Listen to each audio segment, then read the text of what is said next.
வணக்கம். நம்பிக்கை மாணவர்களுக்கான வழிகாட்டும் நிகழ்ச்சி. இந்த தொடரில் நோபல் லாரட்ஸ் பற்றி பார்த்து வருகிறோம். இன்று நாம் பார்க்க இருக்கும் தலைப்பு டிஸ்கவரி ஆஃப் பிளட் குரூப்ஸ். இது குறித்து நம்முடன் உரையாட 2 மாணவர்கள் வந்திருக்கிறார்கள். அவர்களை அறிமுகம் செய்து கொள்வோம். வணக்கம் சார், என் பேர் லக்ஷிதா. நான் 9th ஸ்டாண்டர்ட் படிக்கிறேன். என்னுடைய ஆம்பிஷன் வந்து லாயர். வணக்கம் சார், என் பேர் நிதிஷா. நான் 9th ஸ்டாண்டர்ட் படிக்கிறேன். என்னோட ambition chartered accountant. Blood group எப்போ சார் கண்டுபிடிச்சாங்க? அதற்கு முன்னாடி blood transfusion and blood donation இருந்ததா சார்? ஒரு ரொம்ப முக்கியமான ஒரு விஷயம். 1901 பிளட் குரூப்ஸ் கண்டுபிடிக்கப்படுது. இதுக்கு முன்னாடி பல ஆண்டுகளாக சில முயற்சிகள் இருந்தது. அதாவது பிளட் டொனேஷன், விபத்தில் உயிரிழக்கக்கூடிய கண்டிஷன்ஸில் பிளட்டை கொடுத்து காப்பாற்றுறதுக்கெலாம் முயற்சி பண்ணாங்க. நிறைய கேசஸில் ஃபெயிலியர். அதனால் அது ரொம்ப ரிஸ்கியான ஒரு விஷயமா இருந்தது. சில நாடுகள் பிளட் டிரான்ஸ்ஃபியூஷனோ இல்லை பிளட் டொனேஷனோ பேன் பண்ணாங்க. அந்த அளவுக்கு ஒரு அச்சம் இருந்தது. ஏன்னா அதில் என்ன நடக்குன்னே தெரியல. நம்ம பிளட்டு டொனேஷன் கொடுக்குறோம், ஆனால் பேஷண்ட் இழந்துறாரு. இப்படிங்கிறது தான் ஒரு கட்டம் வரைக்கும் இருந்தது. ஸோ அதுக்கு என்ன பின்னணி, இதுக்கு பின்னாடி உள்ள சயின்ஸ் என்ன அப்படின்னு கண்டுபிடிச்சது Karl Landsteiner. Sir, Karl Landsteiner எந்த நாட்டில் சார் பிறந்தார்? அவரோட இளமை பருவம் பற்றி கொஞ்சம் சொல்கிறீங்களா சார்? கார்ல் லான்ஸ்டீனர் 1868 வியன்னாவில் பிறந்தார். ஆஸ்திரியா நாட்டில் பிறந்தார். அவருடைய குடும்பம் ஒரு நடுத்தர குடும்பம். அவருடைய தந்தை இளம் வயதில் மறைந்ததால் தாயின் அரவணைப்பில் தான் வளர்ந்தார். பட்டு ஸ்கூல் ஸ்டடீஸும் சரி, காலேஜ் ஸ்டடீஸும் சரி, நல்ல ஒரு பிரைட் ஸ்டூடெண்ட். அவர் மருத்துவ பட்டம் பெறுகிறார். அதோடு நிறுத்தி கொள்ளாமல் பல்வேறு ஆய்வுகளில், ஃபிசிக்ஸ், கெமிஸ்ட்ரி ரிலேட்டடான ஆய்வுகளில் அக்கறை காட்டினார். ஒரு குறிப்பிட்ட கட்டத்தில் இம்யூனாலஜி ரிசர்ச்சில் பெரிய அக்கறை காட்டினார். அது தொடர்பாகவே அவருடைய அடுத்த கட்ட ஆய்வுகள் இருந்தன. கார்ல் லான்ஸ்டீனர் எப்படி பிளட் குரூப் ரிசர்ச்சில் ஈடுபட்டார் சார்? இம்யூனாலஜி ஆராய்ச்சியில் அவர் மிகுந்த அக்கறை காட்டி வந்தார். அப்போது எல்லாருக்கும் இருந்த கேள்வி அந்த காலகட்டத்தில், ஏன் பிளட் டிரான்ஸ்ஃபியூஷனை ஹியூமன் பாடி நிறைய நேரத்தில் ரிஜெக்ட் பண்ணுது அப்படிங்கிற கேள்வி. இந்த கேள்விக்கு விடை தெரியாமல் இருந்தது. அப்போது அவர் இன்டெப்த் ஆராய்ச்சி பண்ணும்போது என்ன கண்டுபிடிக்கிறாரு, ரெட் பிளட் கார்பசல்ஸில் ஒரு குறிப்பிட்ட வகையான ஆன்டிபாடிஸ், ஆன்டிஜென்ஸ் இருக்குது. இவை ஒத்து வராத பட்சத்தில் என்ன சொல்லுது, சிகப்பணுக்கள் ஒரு ஒன்று சேர்ந்து உடல் இயக்கத்திலே ஒரு பெரிய பாதிப்பை உண்டாக்கிறது. இப்படிங்கிறது தான் பேசிக்கான விஷயம் அப்படிங்கிறத கண்டுபிடிச்சார். ஸோ அந்த வகையான ஆன்டிஜென்ஸ் அப்படின்னு பார்க்கும்போது ஒரு 3 ஆன்டிஜென்ஸ் அவர் கண்டுபிடிக்கிறார்.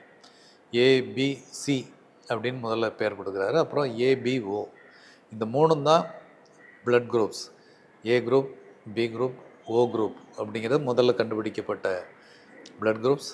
பின்னாடி ஒரு RH குரூப் கண்டுபிடிக்கப்படுது.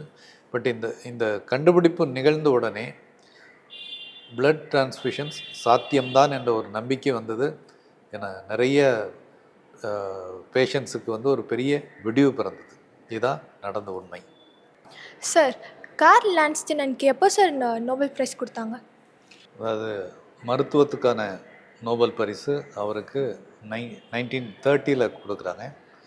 அவருடைய கண்டுபிடிப்பு ஒரு மகத்தான கண்டுபிடிப்பு. லட்சக்கணக்கான நோயாளிகளுக்கு ஒரு விடிவை தந்த கண்டுபிடிப்பு. பிளட் டிரான்ஸ்ஃபியூஷன் சாத்தியமே என்று நிரூபித்த ஒரு கண்டுபிடிப்பு.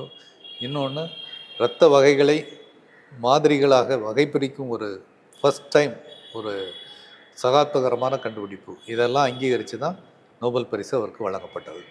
கார்ல் லான்ஸ்டீனர் வேறு என்னென்ன சயின்டிஃபிக் ரிசர்ச்சஸ்லாம் செஞ்சுருக்காரு சார்?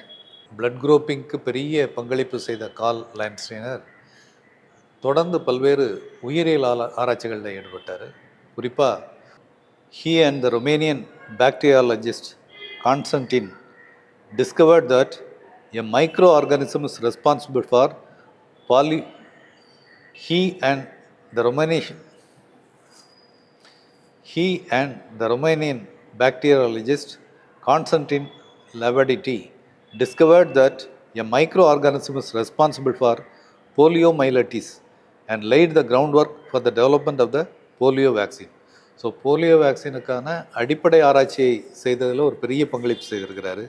அதே மாதிரி சிஃபிலிஸ் போன்ற பல்வேறு நோய்களை உருவாக்கக்கூடிய கிருமிகள் பற்றிய ஆய்வுகளில் ஒரு முக்கிய பங்கு வகிச்சிருக்கார். ஸோ வெறுமனே பிளட் குரூப்பிங்கோடு நிறுத்திடாமல் பல்வேறு உயிரியல் ஆய்வுகள்லையும் மிகச்சிறந்த பங்களிப்பு செய்திருக்கிறாரு. சார் அவரோட கண்டுபிடிப்பில் இருந்த சிக்னிஃபிகன்ஸ்லாம் என்னென்ன சார்? மிக முக்கியமாக பிளட் குரூப்பிங் என்பதே மனித குலத்துக்கு ஒரு பெரிய கொடை. அதுக்கு முன்னாடி ஒருவர் அடிபட்டால் இன்னொருத்தர் பிளட்டு கொடுக்க முடியாது அப்படிங்கிற சூழல் இருந்தது. பிளட் கொடுத்தா பல கேசஸில் டெத்துக்கு போகக்கூடிய ஒரு சுச்சுவேஷன் இருந்தது. ஸோ அதுக்கான ஒரு நிவாரணத்தை அவர் கொடுத்தார். எதனால் அந்த ஒவ்வாமை வருது அப்படிங்கப்போ பிளட் குரூப்பிங் கண்டுபிடிச்சு ஒரே மாதிரி பிளட் குரூப் உள்ளவர்கள் கொடை அளிக்கலாம் என்ற ஒரு கான்செப்டை கொண்டு வந்தார். இதனாலே பல கோடி உயிர்கள் இன்றைக்கு வரை காப்பாற்றப்பட்டிருக்கு. அவ்வளோ பெரிய மிக்க கண்டுபிடிப்பு. அதோடு நிறுத்தி கொள்ளலை, பல்வேறு நோய்களுக்கான பின்னாடி இருக்கக்கூடிய கிருமிகளை பற்றிய உயிரியல் ஆராய்ச்சிகளில் அவர் ஈடுபட்டார். எல்லாத்தையும் விட முக்கியமான விஷயம் என்னென்னா, இவ்வளோ பெரிய சகாப்தகரமான கண்டுபிடிப்பு பிளட் குரூப்பிங். அதை கண்டுபிடித்த கார்ல் லைன்ஸ்னர் அதற்கான காப்புரிமையை வாங்கிக்கல. ஏன்னா காப்புரிமை வாங்கிட்டு தான் பணம் பெறுவதை விட ஏழை எளிய மக்களும் பல கோடி மக்களும் இதனால் பயன்பெறட்டும் சொல்லி காப்புரிமையை விட்டு கொடுத்தார். அந்த வகையில் ஒரு மனிதாபிமானம் மிக்க ஒரு அறிவியலாளர். அவரை போன்ற பல அறிவியலாளர்கள் கண்டுபிடித்த கண்டுபிடிப்புகள் தான் மனித குலத்தின் இந்த அளவு முன்னேற்றத்துக்கு ஒரு காரணம். ஸோ கார்ல் லைன்ஸ்டீனர் பற்றி இன்றைக்கு தெரிந்து கொண்டோம். அவருடைய பிளட் குரூப்பிங் பற்றி தெரிந்து கொண்டோம். இன்னொரு நோபல் விருதாளர் பற்றி அடுத்த நிகழ்ச்சியில் பார்க்கலாம். நன்றி, வணக்கம்.